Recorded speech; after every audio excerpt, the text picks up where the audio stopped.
प्रदूषण पर supreme court में अहम सुनवाई जारी है। सीजेआई ने पूछा, कर्मचारी क्यों नहीं कर सकते घर से काम? बहस करने नहीं, समाधान निकालने आए हैं। यह सुप्रीम कोर्ट ने कहा, प्रदूषण कम करना हमारा फोकस होना चाहिए। सुप्रीम कोर्ट ने बहस के दौरान ये बातें कही हैं। किसानों को दंडित या परेशान करना नहीं चाहते। तो सुप्रीम कोर्ट में इस वक्त प्रदूषण को लेकर बहस चल रही है और कोर्ट ने स्पष्ट रूप से कहा है कि कर्मचारी घर से काम क्यों नहीं कर सकते। पीयूष हमारे साथ इस वक्त जुड़े हुए, सीधे चलेंगे उनके पास। पीयूष, और क्या बातें सुप्रीम कोर्ट की तरफ से कही जा रही हैं? कहीं ना कहीं हर स्टेटमेंट में कोर्ट का यही इशारा है कि काम नहीं किया जा रहा है, बातें हो रही हैं सिर्फ।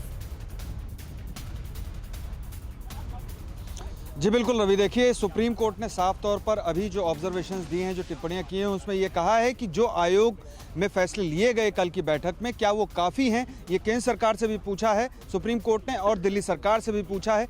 तब दिल्ली सरकार और केंद्र सरकार दोनों ने ही ये जवाब दिया है कि नहीं, इसके अलावा भी जो ज़रूरत पड़ेगी वो हम कदम उठाएंगे।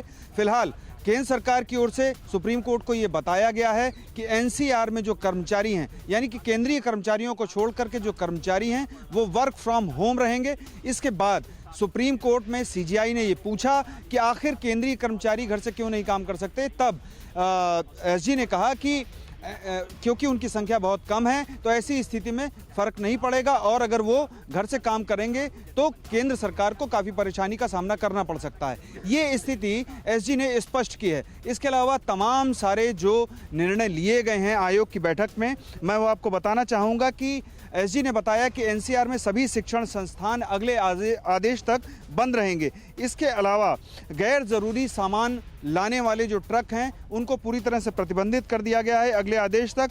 दिल्ली एनसीआर में कोई डीजल जनरेटर नहीं चलेगा, वो प्रतिबंधित रहेंगे। रेल, मेट्रो, हवाई अड्डे या राष्ट्रीय सुरक्षा रक्षा संबंधी कार्यों को छोड़कर निर्माण गतिविधियां भी प्रतिबंधित रहेंगी।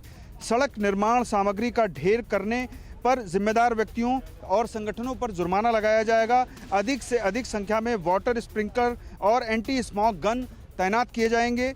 फ्यूल ईंधन का उपयोग करने वाले उद्योगों को केवल तभी तक चलने की अनुमति होगी जब वे गैस का उपयोग करते हैं या उन्हें बंद करने की आवश्यकता होगी। तो ऐसे तमाम निर्णयों की जानकारी सॉलिसिटर जनरल ने चीफ जस्टिस ऑफ इंडिया को दी है। ठीक है पीयूष, हमारे साथ आप जुड़े रहिएगा। जो बातें आपने बताई उसके बारे में एक बार फिर से जानकारी दे दे। सुप्रीम कोर्ट की ओर से क्या कहा गया है? सुप्रीम कोर्ट की ओर से कहा गया है कि प्रदूषण पर ठोस कदम नहीं उठाया जा रहा है, बल्कि सिर्फ बैठकें हो रही हैं। और सीजीआई ने यहां तक कहा कि अब तो हद हो गई है, बहुत हो चुका। जाहिर तौर पर नाराजगी देखने को मिल रही है सुप्रीम कोर्ट की, क्योंकि दिल्ली एनसीआर के इलाके में एक्यूआई लगातार बढ़ता जा रहा है, प्रदूषण का स्तर बढ़ता जा रहा है और इसके ऊपर जो सरकार की ओर से काम किया जा रहा है उससे सुप्रीम कोर्ट संतुष्ट नहीं नजर आ रही है। कई सवाल भी किए गए हैं सुप्रीम कोर्ट की ओर से इस पूरे मसले पर।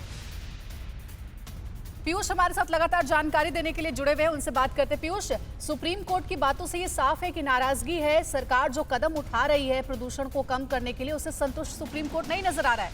तभी सुप्रीम कोर्ट की ओर से कहा गया है कि सिर्फ बैठकें हो रही है, काम कुछ नहीं हो रहा है। सरकार की ओर से अपनी सफाई में क्या कहा गया है? क्या क्या काम अभी तक हुआ है प्रदूषण के स्तर को कम करने के लिए या खत्म करने के लिए?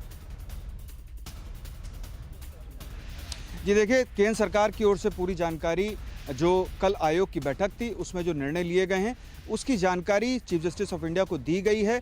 और उसके बाद चीफ जस्टिस ऑफ इंडिया ने ये कहा है कि क्या आयोग में जो निर्णय लिए गए हैं वो काफ़ी हैं दिल्ली और एनसीआर में प्रदूषण को कम करने के लिए। और इसके बाद दिल्ली सरकार की ओर से जो कदम अभी तक उठाए गए हैं उनकी जानकारी चीफ जस्टिस ऑफ इंडिया को दी जा रही थी। तब चीफ ने ये कहा कि आखिर आपने जो पिछला हलफनामा दाखिल किया था उसमें भी यही सब बातें कही गई थी और मौजूदा समय भी यही बातें कही जा रही हैं। तब दिल्ली सरकार की ओर से कहा गया कि कल की जो बैठक थी उसमें जो निर्णय लिए गए हैं उसमें 90% जो काम करना है, जो भूमिका है वो दिल्ली सरकार की है, उन्हें जल्द से जल्द लागू किया जाएगा।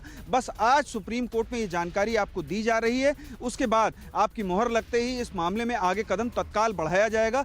ये जानकारी अभी तक दिल्ली सरकार और केंद्र सरकार की ओर से सुप्रीम कोर्ट में दी गई है, लेकिन सुप्रीम कोर्ट दोनों ही तथ्यों से और दोनों ही हलफनामों से केंद्र सरकार की ओर से और जो भी ऑब्जर्वेशन है सुप्रीम कोर्ट के उससे ऐसा लगता नहीं है कि कोर्ट को इस बात का यकीन है कि अभी तक बहुत सा कोई ठोस कदम उठाया जा रहा है। बातें जरूर की जा रही हैं, प्लान जरूर रखे जा रहे हैं। शुक्रिया आपका इस अपडेट के लिए, पीयूष हमसे जुड़ने के लिए। अड़ी सोमवार से शुक्रवार शाम 6 बजे सिर्फ TV9 भारतवर्ष पर।